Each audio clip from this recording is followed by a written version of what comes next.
Hi friends, ഇന്ന് ഞാൻ പോകുന്നതെന്ന് വെച്ചാൽ ഒരു വലിയ പനിനീർച്ചാമ്പ എടുത്ത് പനിനീർച്ചാമ്പയ്ക്ക് പിച്ചാൻ വേണ്ടിയാണ് കേട്ടോ.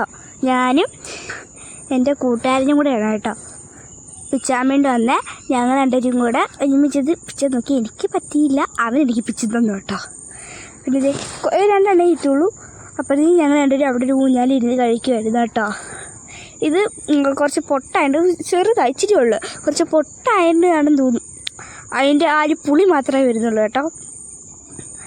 പിന്നെ ഞങ്ങളാണെങ്കിൽ ഇത് കഴിച്ചു. പക്ഷെ പഴുത്തിന് നല്ല മധുരമാണ്, ചുമചുമാന്നിരിക്കും. പക്ഷേ ഇത് കാണാൻ വലിയതാകും കേട്ടോ പഴുത്താണത്. പിന്നെ ഞങ്ങളാണെങ്കിൽ ഈ ചാമ്പയ്ക്ക് ഉണ്ടാകുന്ന പൂവില്ല, ആ പൂ പറിക്കാൻ വേണ്ടി കയറി. ആ പൂവിനും നല്ല ടേസ്റ്റാണ് കേട്ടോ.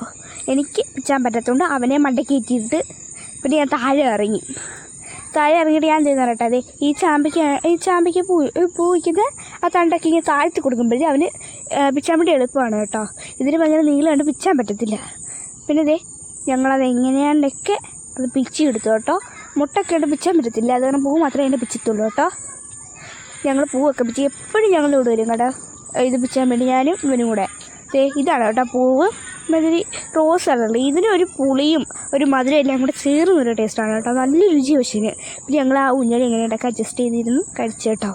ഇവൻ എൻ്റെ കൊച്ചുനാളത്തെ കൂട്ടുകാരനാണ്, ഞങ്ങൾ കൊച്ചിയിലെ ഫ്രണ്ട്സാണ് കേട്ടോ. പിന്നെ ഞങ്ങൾ ഒരുമിച്ചാണ് പഠിക്കുന്നത്, ഒരുമിച്ചാണ് കളിക്കുന്നത് എല്ലാം. ഞങ്ങൾ ഒരു ക്ലാസ്സിലാണ് കേട്ടോ. പിന്നെ ഞങ്ങളൊരു ചാമ്പയ്ക്ക് കണ്ടു, പിന്നെ എൻ്റെ പുറകെ പോയി. പിന്നെ ഞങ്ങൾ അതിൻ്റെ കൂടെ പിച്ചിട്ട് പിന്നെയും ചാമ്പയ്ക്ക് തപ്പി നടന്നു കേട്ടോ. പിന്നെ കിട്ടിയില്ല, ഞാൻ അവിടെയൊക്കെ നോക്കുന്നുണ്ട്, പക്ഷെ കിട്ടിയില്ല കേട്ടോ. അപ്പോൾ ഇന്ന് വീഡിയോ ഇത്രയേ ഉള്ളൂ. എല്ലാവർക്കും ബൈ ബൈ, സീ യു. ഏട്ടാ മെയിൻ താറ്റ അടിക്കണമെന്ന് ഞാൻ പറഞ്ഞു കേട്ടോ. എല്ലാവർക്കും ബൈ ബൈ, സീ യു.